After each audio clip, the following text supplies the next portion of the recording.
वही रब है जिसने तुझको हमतन करम बनाया, वही रब है जिसने तुझको हमतन करम बनाया। हमें भीख मांगने को तेरा रास्ता बताया, हमें भीख मांगने को तेरा रास्ता बताया। तुझे हम्द है खुदाया, तुझे हम्द है खुदाया। हजरात, मैंने कलामे मुक़द्दस की बहुत ही मशहूर और मारूफ आयत करीमा पढ़ने का शरफ हासिल किया। अल्लाह रब्बुल इज्जत अपने कलामे मुक़द्दस में इरशाद फरमाता है, वक़दा रब्बुका अल्ला ताबुदू इल्ला इय्याहु व बिल वालिदैनि इहसाना। और तुम्हारे रब ने फरमाया उसके सिवा किसी को न पूजो और अपने माँ बाप के साथ अच्छा सलूक करो। यानी हमें अल्लाह रब्बुल इज्जत अपने कलामे मुक़द्दस में बताना चाहता है कि हम नमाज पढ़ते हैं अल्लाह की रज़ा के लिए, हज करते हैं अल्लाह की रज़ा के लिए, सदका व खैरात करते हैं अल्लाह की रज़ा के लिए, हम ज़कात व खैरात निकालते हैं अल्लाह की रज़ा के लिए। यानी कि सारी इबादत हम अल्लाह की रज़ा के लिए करते हैं। और अल्लाह इरशाद फरमाता है और बिल वालिदैनि इहसाना, और अपने माँ बाप के साथ अच्छा सलूक करो। मतलब ये है हमें अल्लाह रब्बुल इज्जत बताना चाहता है, हमें कलामे मुक़द्दस बताता है कि अपने माँ बाप के साथ अगर हम नमाज पढ़ते हैं तुम्हें तुम्हारे माँ बाप राजी होने चाहिए, हज करते हैं तुम्हारे माँ बाप राजी होने चाहिए, ज़कात निकालते हैं तुम्हारे माँ बाप राजी होने चाहिए। ऐसा ना हो नमाज पर नमाज पढ़ते हैं, हज पर हज करते हैं, ज़कात पर ज़कात निकालते हैं, घर में माँ बाप नाराज हैं, तो ऐसा समझ लीजिए हमारी नमाज भी बेकार है, हमारा हज भी बेकार है, हमारी सदका व खैरात भी बेकार है। इसलिए कि अल्लाह इरशाद फरमाता है मेरी इबादत के साथ साथ अपने माँ बाप के साथ अच्छा सलूक करो। अगर तुम अपनी कबूलियत पर अपनी कबूलियत पर अगर कबूलियत की मोहर लगवाना चाहते हो, अगर तुम अपनी इबादत पर कबूलियत की मोहर लगवाना चाहते हो तो तुम्हें चाहिए सारी इबादत करने के साथ साथ अपने माँ बाप के साथ अच्छा सलूक करो। इसीलिए तो अल्लाह इरशाद फरमाता है वक़दा रब्बुका अल्ला ताबुदू इल्ला इय्याहु व बिल वालिदैनि इहसाना। यानी मेरी इबादत करो और अपने माँ बाप के साथ अच्छा सलूक करो। जब तुमसे तुम्हारे माँ बाप राजी हो जाएंगे अल्लाह भी राजी हो जाएगा। रसूलुल्लाह।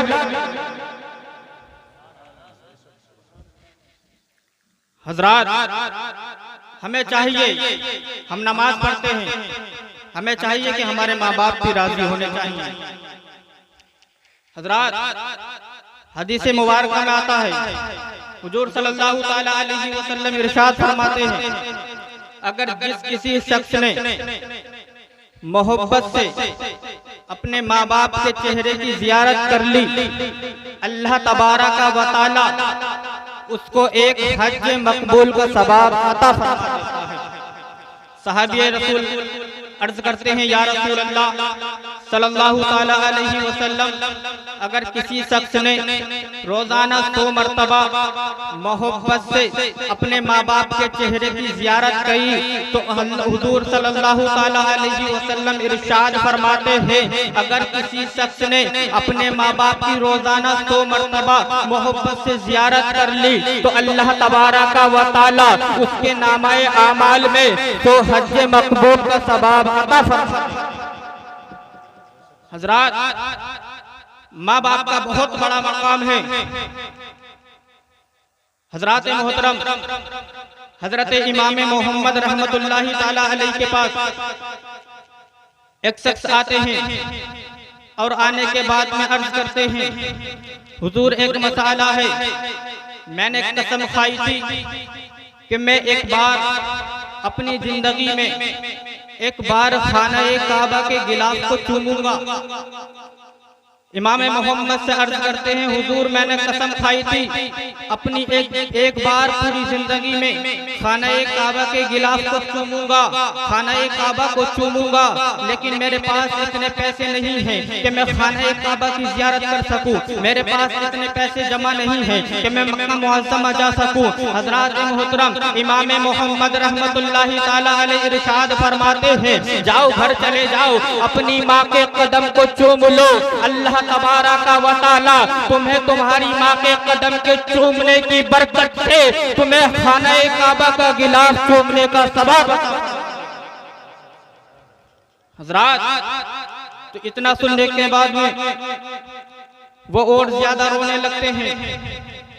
हजरात, इमाम मोहम्मद रहमतुल्लाहि ताला अलैहि इरशाद फरमाते हैं कि अब क्या बात हुई, क्यों रो रहे हो, तुम्हारा मसला हल हो गया है। हजरात, वो और ज्यादा रोने लगता है और अर्ज करता है, हुजूर मेरी माँ इस दुनिया में नहीं है, मेरी माँ इस दुनिया से कूच कर चुकी है, मेरी माँ कब्र में जा चुकी है। तो हजरात मोहतरम, इमाम मोहम्मद इरशाद फरमाते हैं, तो घबराता क्यों है, परेशान क्यों होता है, जा कब्रिस्तान चला जा, अपनी माँ की कब्र पे जा और उसके पैरों की तरफ की मिट्टी उठा करके चूम ले। अल्लाह तबारक व तआला तुझको माँ के कदम की मिट्टी के चूमने की बरकत से खानाए काबा का गिलाफ चूमने का सबब। हजरात, ये है माँ का मकाम। और हजरात, ये मत सोचना कि खाली माँ की खिदमत करने से, माँ का अदब और एहतराम करने से हम जन्नत में चले जाएंगे। नहीं, जब तक तुम अपने माँ और बाप का दोनों का अदब और एहतराम नहीं करोगे, तुम उस वक्त तक जन्नत में नहीं जाओगे। यानी तुम्हें चाहिए अपनी माँ की खिदमत करने के साथ साथ अपने बाप की खिदमत भी करें। बहुत जगहों पर देखा जाता है खाली माँ की चलती है, बहुत जगहों पर देखा जाता है कुछ अगर मशवरा किया जाए तो खाली माँ से मशवरा किया जाता है। अगर किसी का रिश्ता हो घर में तो माँ से मशवरा, अगर कोई काम हो तो माँ से मशवरा। ये तो सीधे क्या कहा जाता है, ये तो सीधे। अरे सीधा तो तुमने बना दिया, चपरासी बना दिया उसे। आप कान खोल कर ये बात को सुन ले, खाली माँ की खिदमत से भी जन्नत नहीं मिलेगी। जब तक तुम्हारे माँ बाप दोनों राजी नहीं हो उस वक्त तक तुम जन्नत में नहीं जा सकते। और हजरात, फारिस अख्तर एक शेर पढ़ा करते थे निजामत में कि जवानी की अकड़ में तेज खाकर बात करता हो, बुढ़ापे को सदा नीचा दिखाकर बात करता हो, खुदाया छीन ले उस शख्स की आंखों की बीनाई जो अपने बाप से, खुदाया छीन ले उस शख्स की आंखों की बीनाई जो अपने बाप से आंखें मिलाकर बात करता हो। हजरात, ये माँ बाप का मकाम है। और हजरात मोहतरम, एक शख्स हजरत उमर फारूक के पास अपने लड़के को पकड़ा और हजरत उमर फारूक के पास को लेकर गए। कहा, हुजूर ये मुझे मारता है, डांटता है, परेशान करता है। तो हजरत मोहतरम, हजरत उमर फारूक आजम हालत गजब में आए और कहा, तुम्हें शर्म नहीं आती, अपने बाप पर हाथ उठाते हो, तुम्हें शर्म नहीं आती, अपने बाप को मारते हो। हजरत, जैसे ही हजरत सैयदना उमर फारूक आजम खामोश हुए, थोड़े शांत हुए, तो उस शख्स ने कहा, उस बच्चे ने कहा, हुजूर अगर कोई इजाजत हो, अगर अब इजाजत हो तो मैं भी कुछ कहूँ। हजरत सैयदना उमर फारूक आजम ने कहा, हाँ कहिए, क्या बात है। हजरत मोहतरम, वो बच्चा कहता है, क्या खाली बच्चों पर ही माँ बाप के हुकूक हैं, क्या कोई बच्चे का हुकूक नहीं है माँ बाप पर। तो हजरत सैयदना उमर फारूक ने इरशाद फरमाया, माँ बाप पर 3 फर्ज हैं बेटे के, अपनी औलाद के 3 फर्ज माँ बाप के ऊपर है। हजरत, नंबर 1 फर्ज है कि अपने जब शादी करे तो शरीफा खानदानी औरत से अपना निकाह करे। क्या? शरीफा खानदानी औरत से निकाह करे, जो कनीज़े फातिमा तो ज़हरा हो उससे निकाह करे।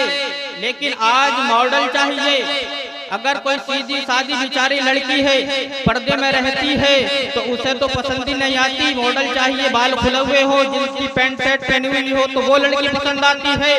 तो हजरात मोहतरम, जब उनके शिकम से औलाद पैदा होती है तो मोटू पतलू ही पैदा, जैसा बीज लगाओगे वैसे ही तुम फसल आएगी। अगर आलू का बीज हल्का लियाओ तो आलू ज्यादा नहीं निकलते। हजरात, तो हमें चाहिए कि हम अपनी जब शादी करें, अपने लड़कों की शादी करें, तो हमें देखना चाहिए कि लड़की कनीज़े फातिमा है या नहीं। जब लड़की कनीज़े फातिमा होगी तब उसके शिकम से कोई बच्चा पैदा होगा, या तो कनीज़े फातिमा पैदा होगी या फिर गुलामे इमाम हुसैन पैदा होंगे। नंबर 1, अपने जब शादी करो तो शरीफा खानदानी औरत से निकाह करो और कनीज़े फातिमा से निकाह करो जो पर्दे में रहती हो। और दूसरा फर्ज हज़रात, दूसरा फर्ज है कि जब अपने बच्चे का नाम रखो तो इस्लामिक नाम होना चाहिए, उसके माने इस्लाम के होने चाहिए, अच्छे माने होने चाहिए। लेकिन आज देखा जाता है सीरियलों पर से नाम रखे जाते हैं। किसी हीरो का नाम हुआ तो वो रख दिया, किसी के नाम पर नाम रख दिया, क्या नाम कुछ भी हो लेकिन सुनने में अच्छा होना चाहिए। नहीं, बल्कि नाम इस्लामिक नाम रखो। दूसरा फर्ज बाप पर है। ये उलमा बताएंगे इस्लामिक नाम क्या होता है। हज़रात, तो उस बच्चे ने कहा कि हजरत इनसे पूछना मेरा नाम क्या रखा है। कहा क्या रखा है? कि इन्होंने मेरा नाम अल जाल रखा है। और अल जाल के माने आते हैं लड़ाकू, फसादी। जब इन्होंने मेरा नाम ही लड़ाकू रख दिया तो अब मुझे बताइए, मैं तो इनसे लड़ूंगा ही। और तीसरा फर्ज, अपने बच्चे को इल्म दीन सिखाओ। ये किस पर फर्ज है? ये बाप पर। और आज हम इल्म कितना सिखाते हैं, इल्म दीन कितना सिखाते हैं? बड़ से बड़ आधा घंटा, 20 मिनट, 1 घंटा। सुबह ही उठाया, मस्जिद में भेज दिया कि जाओ इमाम साहब को चेहरा दिखाई जाओ, वही काफी है। अरे जो हमारी जरूरत की चीज थी, जो हमारी काम आने की चीज थी, तो हमने अपने लड़के को कितना सिखाया कम। और जो दुनियादारी की पढ़ाई है, जो खाली दुनिया में ही रह जाएगी, उसे हम कितना सिखाते हैं। स्कूल भी भेजते हैं, उसके बाद ट्यूशन भी पढ़ाते हैं, तरह तरह की पढ़ाइयाँ हम पढ़ाते हैं।